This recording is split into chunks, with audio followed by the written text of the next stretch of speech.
자, 44회 실무 1번 문제. 자, 거래 자료 입력 메뉴고요. 주어진 실무 프로세스에 대하여 거래 자료를 입력하시오. 3만원 초과 거래 자료에 대한 경비 등 송금 명세서를 작성하래요.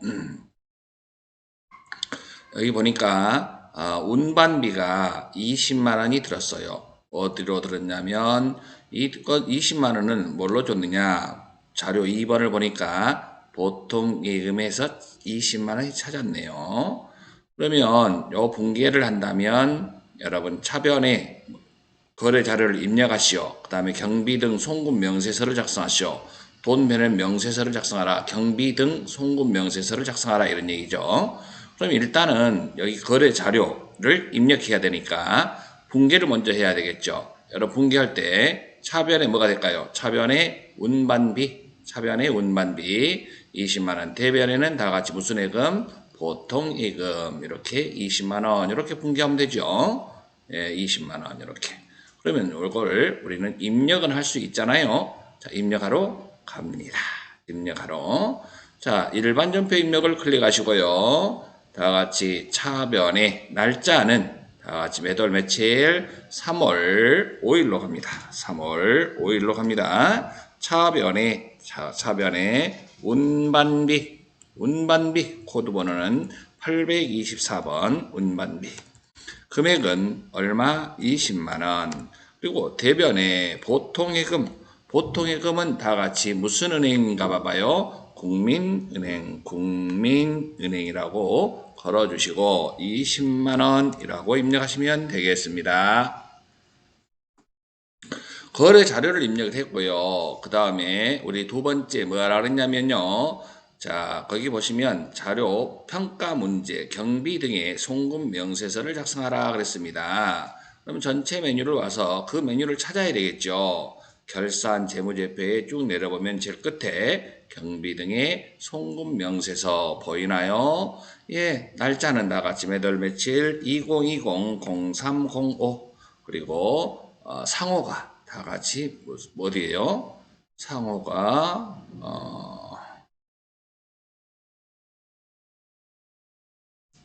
여기 상호가 개별 화물이라고 보이나요? 개별 화물. 여기다가 개별 아니면 여기다가 혹시 F2 해서 개별 없나요? 예, 없으면 거래처 등록이 안 돼 있으면 개별 화물이라고 직접 써야 하겠습니다. 이름은 김용달. 거래처가 등록이 안 돼 있네요.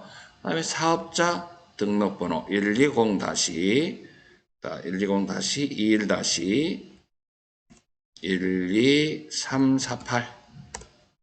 그 다음에 거래 내역은 다 같이 뭐라고? 운송비라고 되어 있네요. 운송비. 이렇게. 운송비. 올려서 보여드릴까요? 이렇게. 운송비.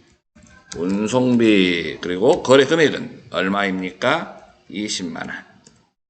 송금일자 2020-0305. 그 다음에 여러분 은행은 무슨 은행이라 그랬나요? 좀 전에. 자, 은행은 무슨 은행? 예, 무슨 은행으로 돈을 보냈어요? 자, 같이. 예, 여기 보세요. 자료 2번.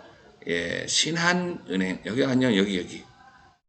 여기에서 우리가 지금, 개별 화물에 신한은행에다가 돈 보냈다. 이런 얘기입니다. 여기다가 신한은행 F2 해보세요. 신한은행 검색을 하면 되겠죠.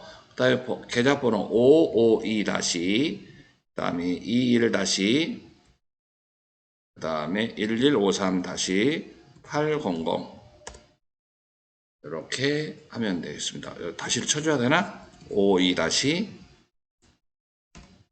21- 1153-800 예, 이렇게 하면 여러분 거래 송금 명세서 작성까지 끝났습니다.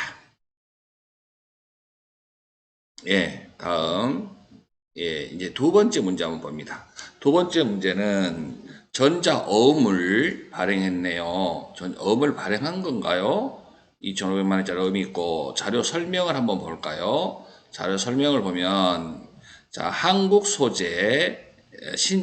신소재에서 예상대금으로 받아 보관 중이던 전자어음을 4월 15일에 국민은행에 할인하고 할인료를 차감한 잔액은 국민은행 보통금 계좌에 입금하였다. 여러분, 할인했다는 얘기는 내가 가지고 있던 받을 어음을 제3자한테 넘겨준 거죠. 그러니까 대변에 다 같이 무슨 어음이 됩니까? 받을 어음. 대변에 다 같이 무슨 어음? 받을 어음. 그래서 대변에 4월 15일 날 일반전표 입력을 일단 먼저 갑니다. 4월 15일 날 가서 대변에 받을 어음 110번 받을 어음을 가시고요. 거래처 다 같이 받을 어음은 거래처가 어디입니까? 한국 신소재 한국이라고 치고요. 엔터 치고 넘어갑니다. 금액은 2,500만 원짜리를 제3자한테 넘겨줬어요. 그리고 내가 돈을 다 받은 것이 아니라 은행에다가 팔았어요. 이걸 매각했다는 얘기죠. 그러면 은행에다 팔았으면 은행에다가 내가 돈을 다 받지 않아요. 여기다가 뭘 빼고 줘요? 할인료를 계산할 수 있어야 되겠는데요. 할인료가 지금 여기에 전자음이 얼마짜리예요? 얼마짜리? 2,500만 원짜리죠? 그럼 계산을 한번 해보면 2,500만 원 곱하기 몇 프로? 12% 곱하기 몇 프로? 12% 이렇게 계산할 수 있어야 되겠죠. 이자 계산 곱하기 월할 계산을 한다 그랬잖아요. 그러면 12분의 1년은 몇 개월? 12분의 지금 우리가 4월 15일에 할인했어요. 만기일은 7월 15일이에요. 그러면 5월, 6월, 7월 몇 개월 남았나요? 3개월이죠. 3개월. 그러면 12분의 3 이렇게 해야 됩니다. 그럼 여러분들이 직접 요 계산을 지금 해보세요. 2,500만 원 곱하기 12% 곱하기 12분의 3 직접 해보세요. 지금 얼마 나와요? 75만 원 나와요. 예, 감사합니다. 75만 원 이렇게. 그러면 이것을 우리는 매출채권 처분 손실이라 그러죠. 뭐라고 한다고요? 매출채권 처분 손실. 요걸 빼고 주잖아요. 그럼 차변에 매출채권 처분 손실이라고 합니다. 다 같이 뭐라고 한다고요? 차변에 매출채권 처분 손실 그리고 금액은 방금 얼마라 했나요? 75만 원을 빼고 나머지만 다 같이 돈으로 무슨 예금으로 들어와요? 보통예금으로 잔액은 얼마가 들어와요? 예, 여러분 이걸 빼야 되는데 여기 하단에 대차액이 보이죠? 2,425만 원 이걸 그대로 보고 입력해 준 게 좋겠습니다.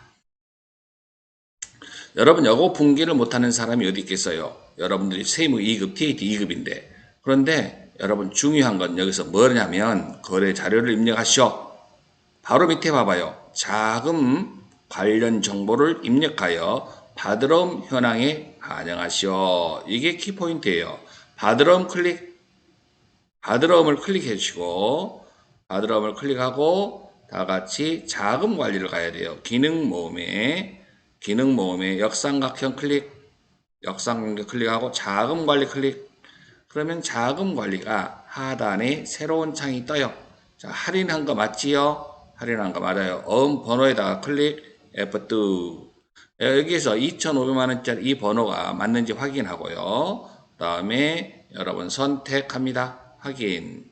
그러면 여기에 자동으로 다 뜨죠? 자수, 그 다음에 발행일, 그 다음에 만기일, 그 다음에 성남 지점. 이렇게 다른 게 다 떠요. 자, 할인 기관은 우리가 써줄까요? 다시 이것은 무슨 은행이었더라? 우리가 무슨 은행에다가 할인했어요? 국민은행에다가 할인했어요. 무슨 지점 나왔으면 지점 써주고요. 이렇게 해서 여기서는 자금 관리, 이게 중요하다는 거예요. 받으름 클릭하고 F3 눌러도 돼요. F3. F3이 기능키가 자금 관리, 기능 모음에 자금 관리로 곧바로 갈 수 있는 단축키 번호예요. F3이. 그래서 자금 관리에 여기 번호를 반드시 기입을 해줘야 된다는 거. 이게 여러분들에게 키포인트예요. 지금 현재. 자, 자금 관리를 해야 하는 거죠. 다음 문제 한번 가보도록 하겠습니다. 다음 문제는 이제 뭐가 있냐면 정부 보조금과 관련된 문제가 있네요. 자, 한번 가봅시다. 정부 보조금에 의한 이후 무형 자산의 구입이라고 되어 있습니다. 그러면 여러분 여기서는 자, 제품 생산용 기계장치를 구입하고 발급받은 전자세금 계산서이다. 대금은 본건과 관련하여 4월 1일에 입금된 정부 지원금을 포함하여 전액 국민은행 보태금 계좌에서 이체하여 지급하였다. 지원받은 정부 보조금에 대한 상환 의무가 없다. 여러분 상환 의무가 없다 동그라미. 상환 의무가 없다. 상환 의무가 없다 그것이 정부 보조금이에요. 상환 의무가 있다 그러면 장기 차입금이라고 하는 겁니다. 그래서 정부에서 보조받은 것은 어떻게 하는 거예요? 자, 여기서 보면 유형자산 구입과 관련된 매입매출 전표에 입력하고 전자입력으로 할 것. 정부 보조금 관련된 것은 일반 전표 4월 21일 날 하래요. 정부 보조금과 관련된 거. 자, 그러면 우리가 지금 일반 전표에 하나 가고요. 하나는 매입매출 전표 50일 과세인가요? 50일 과세 한번 가고 하나는 일반 전표 가는 거예요. 전표가 두 개가 나와야 돼요. 하나는 정부 보조금과 관련된 거고요. 그러면 지금부터 입력을 하러 갑니다. 그러면 여러분 일단은 매입매출 전표를 가서요. 매입매출 전표를 열어봅니다. 날짜는 몇 월 며칠로 갑니까? 4월 21일로 갑니다. 4월 21일. 자, 뭘 사고 세금 계산서예요. 그러면 유형은 50일 과세 선택하시고요. 뭘 샀나요? 기계 장치를 샀네요. 그리고 금액은 얼마짜린가 봐봐요. 3천만 원. 지금 하고 있나요? 따라하고 있지요, 여러분? 네. 자, 거래처. 거래처는 어디인가요? 거래처는 구입을 했어요. 우리가 공급받는 자예요. 그러면 거래처는 상대방이 매출차가 되겠지. SJC. S라고 써볼까요? 예, 그러고 전자. 붕괴 유형에서는 혼합 3번을 하시고요. 그리고 돈을 뭘로 줬다 그랬나요? 돈을 보통예금 계좌에 이체했다 그랬습니까? 예, 그러면 나같이 원재료가 아니라 기계장치로 바꿔주고요. 대변에는 보통예금이라고 해주시기 바랍니다. 보통예금은 얼마였나요? 그러면 3,300만 원이고요. 그리고 여러분 여기에 무슨 은행, 보통예금은 무슨 은행? 국민은행으로 거래처 변경해줘야 합니다. 요거 여러분 거래처 꼭 은행 같은 거 여기서 주의해야 됩니다. 예, 거래처를 바꿔줘야 합니다. 예, 그 다음에 매입매출 전표는 끝났어요. 여러분 있잖아요. 매입매출 전표 끝났고요. 이제 일반 전표 입력을 가는 거예요. 일반 전표 입력. 여러분 일반 전표 다 같이 4월 21일 날 갑니다. 4월 21일 날. 자, 정부에서 보조받은 돈이 얼마였나요? 정부에서 보조받은 돈이 얼마 있어요? 정부에서 보조받은 돈이 여기 얼마라고는 안 나왔네요. 예, 정부 보조금이 얼마라고 안 나왔어요. 그럼 4월 1일 날 입금된, 그러면 4월 1일 날 한번 가볼까요?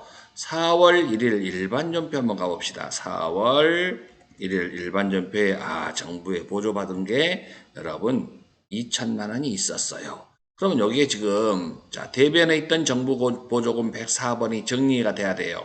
요거 그러니까 차변으로 와야 돼요. 다 같이 4월 21일 날 갑니다. 자, 정부 보조금 대변에 있던 걸 차변으로 보내줍니다. 차변에 방금 104번 정부 보조금이 없어지고 2천만 원. 이것은 보통 예금이 나갔기 때문에 보통 예금으로 포함되어 있던 정부 보조금을 정리하는 거거든요. 그런데 그 돈이 지금 어디에 들어가 있어요? 정부에서 보조받은 게. 보통 예금에 들어가 있다가 보통 예금 오늘 정리해버렸잖아. 그러니까 이거 없어졌어요. 그런데 여러분들 지금 여기서 키포인트가 뭐냐면 정부 보조금이 어디에 있냐고 지금. 보통 예금에 빠져나와서 뭐 샀어, 뭐? 그렇죠. 기계장치 산 거예요. 기계장치를 산 거니까 여러분 정부 보조금 대변에 여러분 여기다가 정부 보조금 한번 써보세요. 정부 보조금 코드 번호가 104번이 있고 219번이 있는데 요건 이제 정부 보조금은 여러분 219번을 써야 돼요. 요것은 뭐냐? 기계장치 차감이라고 적어 놓으세요. 기계장치 차감. 이 정부 보조금 대변에 있던 219번은 기계장치 속에 지금 2천만 원은 정부에서 보조받은 것이 2천만 원이 있습니다. 이런 얘기예요. 여기 기계장치 차감입니다. 여기에서 여러분, 자, 많이 처음에는 어려울 수 있는데, 자, 여기에는 보통예금 차감이 없어졌고, 새로 생긴 200번대 이것은 유형자산인 기계장치 사면서 정부 보조금이 그 속에 2천만 원이 포함되어 있습니다. 그러니까 기계장치라고 이렇게 다 돼 있겠지. 기계장치 우리 사왔어. 기계장치 3천만 원. 기계장치 3천만 원 사왔는데 그 중에 정부 보조금이라고 써 있다. 예를 들어서 정부 보조금이 2천만 원이라고 돼 있어요. 그러면 여러분 이것은 뭐냐? 이렇게 해서 뺀다 이 말이에요. 빼고 1,000만 원으로 표시돼요. 순수하게 기계를 산 것은 우리가 1,000만 원 들었구나. 정부에서 보조받은 돈은 2천만 원이구나. 라고 누군지 보고 이해할 수 있게끔 말입니다. 자, 여기까지 지금 되셨나요? 예. 네, 다음은 이제, 네, 여기까지 됐습니다. 이제 4번 가봅니다. 4번, 확정급여형. 여러분, 확정 무슨 형? 급여형. 급여형은 우리 회사의 자산으로 잡잖아. 그죠? 그 자산의 이름이 퇴직연금 운용자산이라 그래요. 그런데 이걸 예부 기간에서 H 했어요. 회사 이름으로. 그런데 와 이게 봐보세요. 뭐가 생겼어요? 운용 수익이 생겼어요. 운용 수익. 그거에 대한 이자가 붙었다는 거예요, 여러분. 여기가 퇴직연금 운용자산, 퇴직연금 운용 수익 이렇게 해도 되고요. 이걸 이자 수익이라고 해도 돼요. 이자 수익. 자, 계정 과목을 퇴직연금 운용수익 또는 이자수익 같은 거예요. 그러니까 H를 해놔가지고서 이자가 생겼다는 거예요. 퇴직연금 운용수익 한번 써보세요. 다 같이 뭐라 한다고요? 퇴직연금 운용수익 이자수익이다라고 생각하시면 됩니다. 퇴직연금 운용수익 그러면 지금부터 입력을 하러 가도록 합니다. 자, 운용수익이 생겨서 운용수익이라고 한다. 그대로 우리는 어디로 간다? 일반전표. 몇 월 며칠로 간다? 4월 30일로 갑니다. 그러면 차변에 여기 그게 뭐가 생긴 거예요? 퇴직연금 운용자산이 증가된 거죠. 퇴직연금 운용자산, 퇴직연금 운용자산이 얼마가 늘어났어요? 550만 원이 증가됐고요. 대변에는 퇴직연금 운용 뭐라고 한다 그랬어요? 퇴직연금 운용 수익 922번을 곧바로 쳐버릴까? 922번. 퇴직연금 운용 수익으로 550만 원. 이렇게 여러분 다 들어오셨나요? 예. 퇴직연금 운용 수익은 이자 수익하고 같은 거라 그랬습니다. 아시겠나요? 예, 여기까지 우리는 지금 해봤습니다.